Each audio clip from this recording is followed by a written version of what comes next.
Hello et bienvenue dans Lâche-toi la plume, le podcast qui soutient ta voix d'auteur, ta voix d'autrice, même quand elle tremble. Aujourd'hui, j'avais envie de faire un épisode un peu plus personnel, mais qui va faire du lien de toute façon avec la vie d'auteur de chacun. Et avec l'épisode qui suivra la semaine prochaine aussi, je pense, ce sera relativement lié. Et ça va être un petit point d'étape dans les coulisses de mon propre projet de roman, parce que je pense que parfois parler de son chemin tel qu'il est vraiment en fait et pas tel qu'on voudrait qu'il soit, ça peut faire du bien. Voilà. Donc ça va être un retour un peu plus, on va dire une confidence un peu authentique, et aussi parce que en fait ça, comme je disais, ça va faire le lien avec le sujet de la semaine prochaine, parce qu'on va parler de la pression du temps et de la productivité.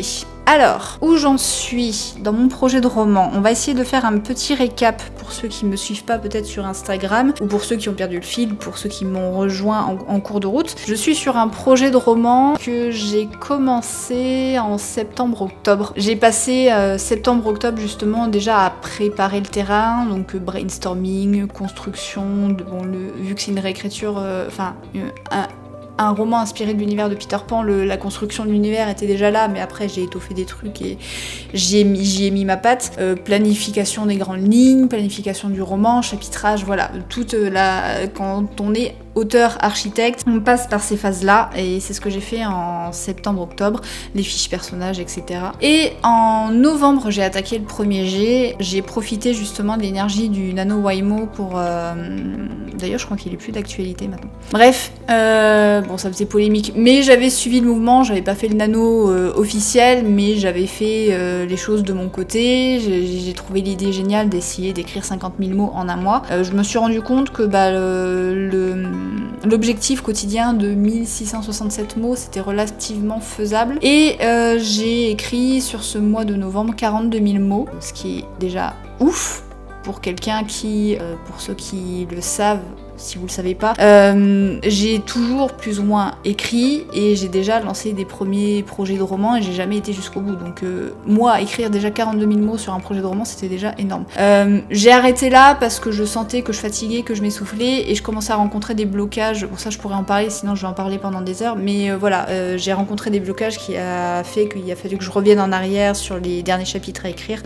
Bref, en novembre, du coup, j'ai écrit 42 000 mots. En décembre, j'ai fait une pause. Après le nano, j'avais besoin de mettre de côté un peu l'écriture, plus ou moins, et j'avais besoin de lire plus.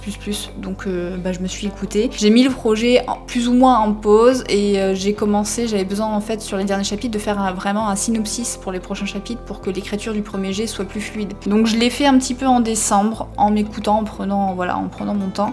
Janvier, du coup, j'ai vraiment poussé à fond ce côté synopsis de chapitres, voilà. Et du coup, en février et en mars, j'ai vraiment repris le clavier, et j'ai terminé mon premier jet en mars, fin mars je crois, il me semble, quelque chose comme ça. C'était étrange, c'était un mélange de satisfaction et je fais quoi de ma vie après?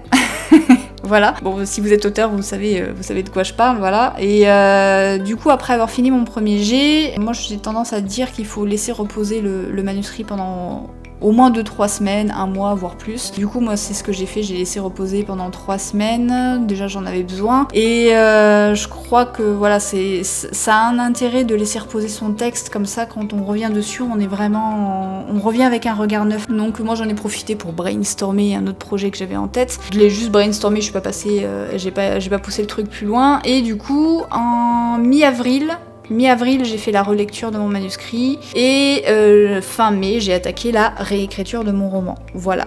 On est le 1er juillet au moment où j'enregistre le podcast, et aujourd'hui, je viens seulement de terminer cette réécriture. Voilà, donc de fin mai au 1er juillet, j'ai mis 2 mois sur cette réécriture, sachant que vraiment, j'ai avancé lentement. Et c'est de ça que je veux parler aujourd'hui, en fait, c'est que... Bon, maintenant, une fois que j'ai vraiment terminé hier, la première phase de réécriture, parce qu'il y en aura d'autres, donc je ne suis qu'à la phase 1 sur, je sais pas combien, 3 ou 4. Mais déjà, en fait, cette première phase, j'avais l'impression de pas avancer. J'avais cette sensation vraiment d'avancer lentement. Déjà, j'y allais à reculons, parce que les phases de réécriture, c'est pas ce que je préfère. Donc déjà, j'ai mis du temps à à me lancer. Ce qui a permis de me lancer, c'est les retraites d'écriture en ligne que j'organise. Là, du coup, j'avais pas le choix, mais c'est bien parce que du coup, je me le suis imposé et c'est ça qui m'a permis vraiment d'avancer sur la réécriture.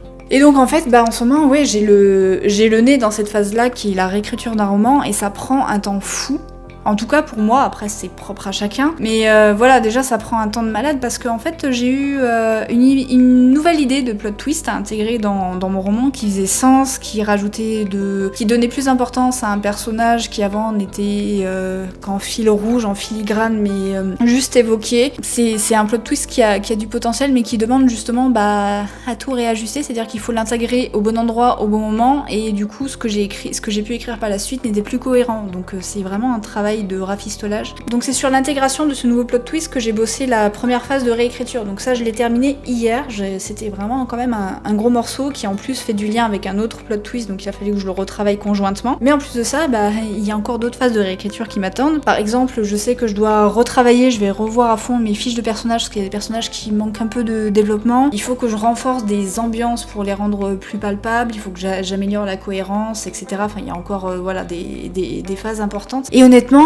des fois en fait j'ai l'impression que c'est sans fin et je commence en plus à ressentir la hâte, tu vois, d'envoyer ce roman en bêta lecture, de commencer à le soumettre déjà à des premiers regards extérieurs, mais j'ai besoin déjà qu'il soit retravaillé une première fois, d'avoir quelque chose d'à peu près propre, ce sera pas parfait, mais ouais, je commence à ressentir l'envie de l'envoyer en bêta lecture, même si ça fait un peu peur. Pourtant je suis bêta lectrice, mais je suis la première à flipper quand je vais envoyer mon roman en bêta lecture, mais j'ai hâte de me sentir dans ce mouvement là, dans ce après qui donne justement l'impression d'avancer, même si pour le moment j'y suis pas encore. Et c'est ça dont je voulais parler surtout aujourd'hui, c'est que si je prends du recul, en fait je vois aussi pourquoi ça avance pas aussi vite que je le voudrais, parce que en fait mon projet de roman il a pas la priorité absolue, c'est-à-dire que j'ai un travail à côté, ce mois-ci en plus j'ai eu pas mal de bêta lecture à gérer, je développe en parallèle d'autres projets pour mon activité pour accompagner les auteurs, voilà, du contenu, j'ai eu les retraites d'écriture en ligne, ça m'a permis d'avancer sur mes projets, c'était gagnant-gagnant. Mais là je suis en train de développer d'autres choses pour cet été, et c'est mon travail en fait qui est prioritaire, malheureusement par rapport à mon projet de roman, c'est ce qui fait tourner mon activité, c'est ce qui me fait vivre, donc mon roman forcément il passe après, et même si ça me frustre, même si parfois j'aimerais le mettre au premier plan, si je pouvais avoir une timeline parallèle pour ne faire que ça, j'adorerais, j'aimerais bien avoir des journées de 48 heures, mais malheureusement c'est pas possible et il faut faire des choix, et voilà, c'est ma réalité en fait aujourd'hui, et je sais que je suis pas la seule en fait, parce que j'imagine que toi, si t'as un projet de roman, peut-être qu'aussi ça avance pas autant que tu le voudrais, et peut-être que tu te compares, tu vois les autres avancer beaucoup plus vite que toi, et toi tu te dis je sais pas, ça fait 6 mois et j'en suis encore là, tu vois, j'en sais rien, ça dépend à quel rythme tu avances, mais en fait c'est ça que j'ai envie de te dire, c'est que en fait déjà t'es pas toute seule à galérer, à ramer, c'est normal, et on a chacun notre propre rythme en fait, et c'est ok, c'est-à-dire qu'on n'a pas tous les mêmes vies, on n'a pas tous les mêmes contraintes, on n'a pas tous le même temps libre, on n'a pas tous la même charge mentale, et